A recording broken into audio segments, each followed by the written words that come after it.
Hi ladies, welcome to our final week of science, and I just kind of wanted to go over what we will be doing for our rocks. We have this diagram, I know, and the stuff that you were given, and you're going to go over that in class as well with the students. I say you just go over it and just kind of fill it in with your class. So if you want to, right here it says complete the rock cycle. It says write the following sentences in the correct arrows. So if you notice, there's some arrows that are empty here. So these three arrows don't have anything in them. So if you read what's in these, that we have igneous rock, sedimentary rock, and metamorphic rock. So if we start, for example, in the igneous rock, it can go one of two ways, right? And well, you don't know what this is yet, so we're going to go this way. So it says when igneous rock is changed by heat and pressure, metamorphic rock is formed. So there's the metamorphic rock right there.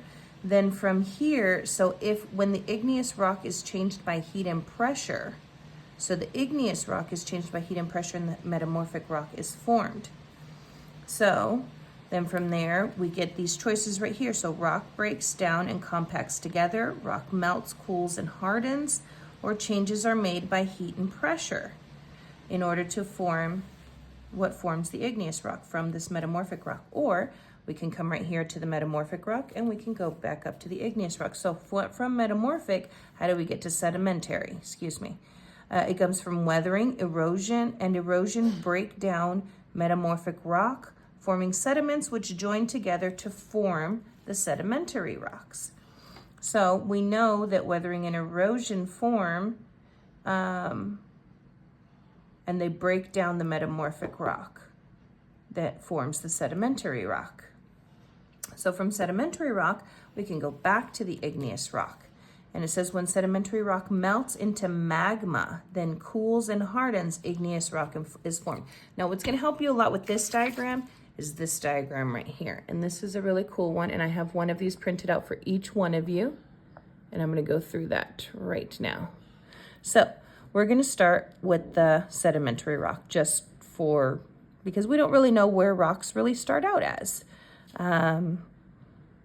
Through weathering and transportation, disposition, lithification, and then they go into the sedimentary rock.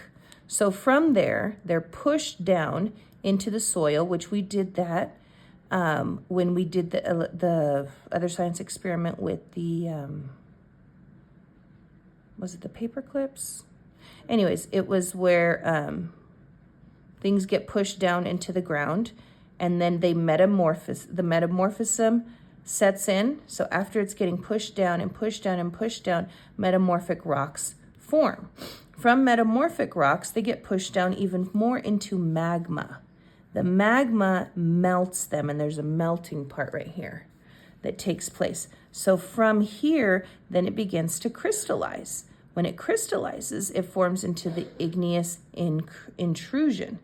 Then from there, it can go back into the metamorphic rock here, or it can come up into the igneous rock here. Stay with me. Don't get confused just yet. Okay, so from there, it goes in through something called consolidation, and it gets into the igneous, and it forms an igneous rock. So that's where this is going to be, from the metamorphic to the igneous. So from here, after it crystallizes and then consolidates, it gets into the igneous rock. From the igneous rock, it can come up here to the weathering, and it gets into the weather, and it gets wet and everything like that, and then it gets back into the sedimentary rock here. So that is like one full circle. In this little thing here, it can go a lot of other ways. So for example, when it goes back into the sedimentary rock, it can go back up into the uplifting motion and come back into the sedimentary rock and even keep doing this motion right here. Or from here, it can go into the metamorphic rock, make a metamorphic rock. And from here, the metamorphic rock, it can come back up into the weathering and then come back down into the sedimentary rock and then stay in this cycle here. Or it can come over here into the magma, melting this and coming into the igneous. From the igneous, it can go back into the metamorphic, come back up into the weathering and into the sedimentary rock. So there's a lot of other cycles that it can go into. I know that sounds a bit confusing, and I think if you stare at this thing as long as I have, because even from this part right here into the igneous, it can come back into the metamorphic, or it can come all the way back up to the extrusive igneous and come back into the metamorphic, or go all the way back around into the sedimentary. So this gives a little more information as far as how it gets from igneous to sedimentary. So from igneous to sedimentary, what is happening? So is it rocks break down and compact together? No, because that's usually going down into here. Or is it rock melts, cools, and hardens? I think that's more coming into here, cools and hardens from the metamorphic to the igneous. So right in here is what I believe would be the rock melts, cools, and hardens. Changes are made by heat and pressure. I think that that's what is happening from the igneous to the sedimentary rock.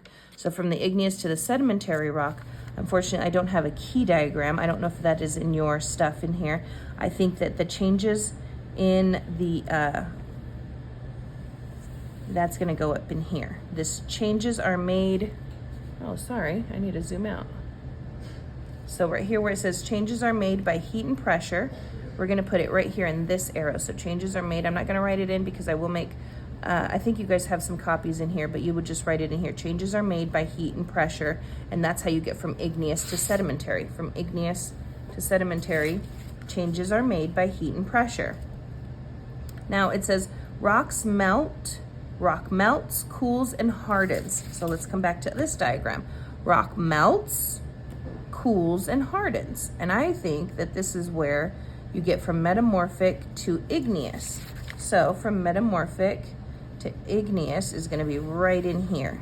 Rock melts, cools, and hardens. So this one is going to be in this arrow, and you're just gonna write it right here. Rock melts, cools, and hardens, or you can write it this way. It doesn't really matter.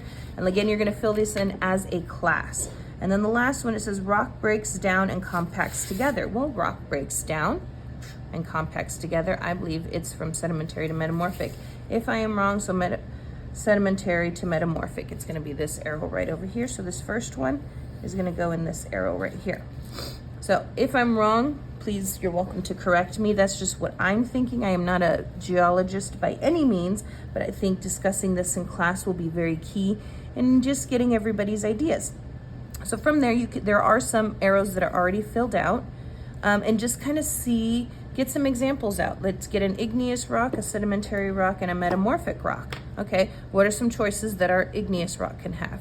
It can go and it can change by heat and pressure, so it's gonna go through this motion right here.